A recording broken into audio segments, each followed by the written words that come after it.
নবীদের মধ্য থেকে আল্লাহ শুধুমাত্র সিরিফ 25 জন নবীর নাম উল্লেখ করেছেন কেন? অবশ্যই এই 25 জন নবীর জীবনী থেকে আমাদেরকে শিক্ষা নেওয়ার দরকার আছে না নাই? দরকার আছে বলেই আল্লাহ বিশেষ করে এই 25 জন নবীর নাম কুরআনুল কারীমে উল্লেখ করে দিয়েছেন। কিন্তু আফসোসের ব্যাপার হলেও সত্য, এমনও নবীর নাম আছে এই 25 জন নবীর মধ্য থেকে কুরআনে বর্ণিত এমনও নবীর নাম আছে যাদের জীবনী জানা তো দূরের কথা, তাদের নামও পর্যন্ত আমরা জানি না, ঠিক কিনা? এরকম একজন নবীর নাম আজকে আসবে। আজকে যে নবীর নাম নিয়ে যে নবীর জীবনে নিয়ে আলোচনা করব, তিনার নাম হচ্ছে ইদ্রিস। নাম কি? আদম আলাইহিস সালাতু ওয়াস সালামের পরবর্তী যিনি নবী এসেছেন সেই নবীর নাম হচ্ছে ইদ্রিস। সবাই বলেন ইদ্রিস। ইদ্রিস আলাইহিস সালাতু ওয়াস সালাম সম্পর্কে কোরআনে তেমন বেশি আলোচনা পাওয়া যায় না। এই ইদ্রিস সম্পর্কে কোরআনের দুটো জায়গায় আল্লাহ তাআলা আলোচনা করেছেন। কয়টি? সবাই বলেন কয়টি? কথা বলবেন কয়টি? দুইটি।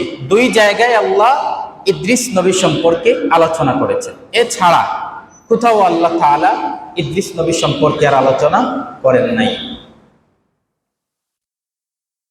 প্রথম আল্লাহ তাআলা কুরআনুল কারীমের 19 নম্বর সূরা সূরাতুল মারইয়াম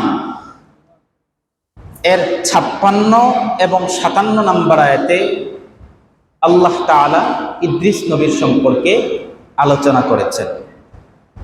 রব্বুল আলামিন বলেন, ওয়াজকুর ফিল কিতাবি ইদ্রিসা ইন্নাহু কানা সিদ্দীকান নাবিয়্যা ওয়া রাফা'নাহু মাকানান আলিয়্যা।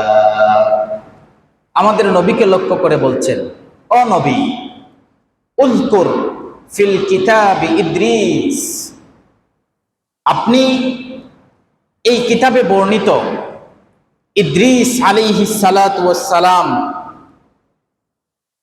এর কথাকে স্মরণ করো। ইন্নাহু কানা সিদ্দীকান নাবিয়্যা, তিনি ছিলেন সত্যনিষ্ঠ নবী। সুবহানাল্লাহ। এরপরে আল্লাহ বলেন, ওয়া রাফা'নাহু মাকানান আলিয়্যা, আর আমি ইদ্রিসকে উচ্চ স্থানে আদিষ্ট করেছি। এই আয়াতগুলোর ব্যাখ্যা কি? ব্যাখ্যায় পড়ে যাচ্ছে। তাহলে সূরাতুল মারইয়াম এর 56 এবং 57 নম্বর আয়াতে আল্লাহ ইদ্রিসের নাম নিয়ে ইদ্রিসের আলোচনা করেছেন।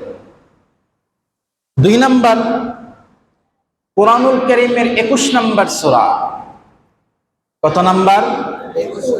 21 নম্বর সূরা সূরাতুল আম্বিয়া এর 85 নম্বর আয়াতে আল্লাহ তাআলা ইদ্রিস নবীর সম্পর্কে আলোচনা করেন। রব্বুল আলামিন বলেন, ওয়া ইসমাঈলা ওয়া ইদ্রিসা ওয়া যালকিফ কুল্লুম মিনাস সাবিরিন। আল্লাহ বলছেন, এই কিতাবে বর্ণিত ইসমাঈল, ইদ্রিস এবং জুলকিফিল, এই 3 জন নবীর কথা আমি আপনাকে স্মরণ করিয়ে দিলাম। কুল্লুম মিনাস সাবিরিন, এই 3 জন নবীদের মধ্যে প্রত্যেকেই ছিলেন ধৈর্যশীল। সুবহানাল্লাহ।